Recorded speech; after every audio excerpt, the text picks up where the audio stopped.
রহমতুল্লাহি ওয়া বারাকাতুহু। ডাক্তার ইয়াকুব আলী সরকারের সাথে আমার এবং আমার ছোট ভাইয়ের খুবই ভালো সম্পর্ক। তো ডাক্তার ইয়াকুব আলী সরকার সাহেবকে আমি চিনি। উনি আমাকে একটি লেখা পাঠিয়েছেন। আজকে লেখাটি পড়ার আগে আমি আপনাদের দেখিয়ে নিই। এই লেখাটি উনি আমাকে পাঠিয়েছেন। তো চলুন শুরু করা যাক। ছেলেকে দেওয়া একজন বাবার উপদেশ। জুতা সেলাই বা রং করতে চাইলে মেহনতকারী দোকানদারের সামনে পা বাড়িয়ে দিও না, বরং জুতাটা খুলে একবার মুছে নিও। কাউকে কখনো কামলা, কাজের লোক কিংবা বুয়া বলে ডেকো না। মনে রেখো, তারাও কারো না কারো ভাই, তারাও কারো না কারো বোন, তারাও কারো না কারো বাবা। তাদেরকে সম্মান দিয়ে ডেকো। বয়স, শিক্ষা, পদবের দিকে তাকিয়ে কেউ ছোট হলেও কখনো কাউকে ছোট করে দেখো না, নাইলে তুমি ছোট হয়ে যাবে, না হলে তুমি ছোট হয়ে যাবে। পড়াশোনা করে জীবনে উন্নতি করো, কিন্তু কারো ঘাড়ে পা দিয়ে উপরে ওঠার চেষ্টা করো না। কাউকে সাহায্য করতে গিয়ে পিছনে ফিরে যেও না, সে লজ্জা পেতে পারে। সব সময় পাওয়ার চেয়ে দেওয়ার চেষ্টা করো বেশি। মনে রেখো, প্রদানকারীর হাত সর্বদা উপরেই থাকে।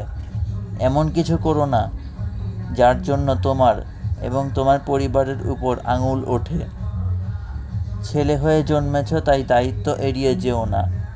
তোমার কাছে কি আছে? এটা কি তোমার গায়ে লেখা নেই? এটা তো তোমার গায়ে লেখা নেই, কিন্তু তোমার ব্যবহারে দেখা যাবে তোমার পরিবার কেমন। কখনো মার কথা শুনে এবং কখনো বউয়ের কথা শুনে বিচারের কাঠগড়ায় কাউকে দাঁড় করিও না। কাউকে ফেলতে পারবে না। কারো বাসায় নিমন্ত্রণ খেতে গেলে দুমুঠো ভাত খেয়ে যেও। অন্যের পাতিলের আশায় থেকো না। মানে কি, অন্যের পাতিলে থাকা যাবে যে আমি আরও বেশি খাবো, এরকম করা যাবে না। কারো বাসায় খাবার নিয়ে সমালোচনা করো না। কেউ খাবার ইচ্ছে করলে তার স্বাদ করার চেষ্টা করো না, আস্বাদ করার চেষ্টা করো না। বড় হবার জন্য নয়, মানুষ হবার জন্য চেষ্টা করো।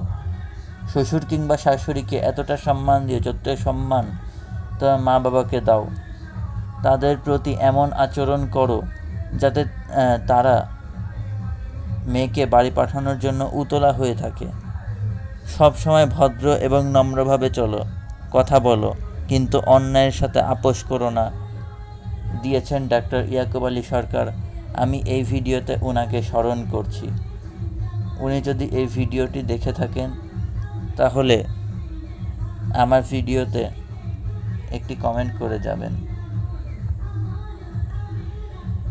এবং আমার ভিডিও সবার কাছে বলবেন, যাতে করে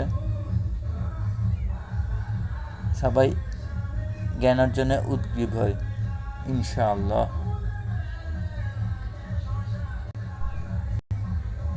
শ্রদ্ধা জানাচ্ছি ডক্টর ইয়াকুব আলী সরকারকে। আসসালামু আলাইকুম ওয়া রাহমাতুল্লাহি ওয়া বারাকাতুহু।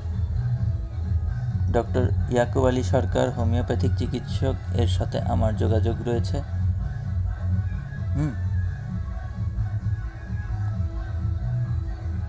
আমি ওনার একজন ভালো পেশেন্ট ওনার মতে। তো আজ এ পর্যন্তই। সবাই ভালো থাকবেন। সবাই ভালো থাকবেন, সুস্থ থাকবেন। আজকের ভিডিওটা আমি ওনার উদ্দেশ্যে নিবেদন করলাম।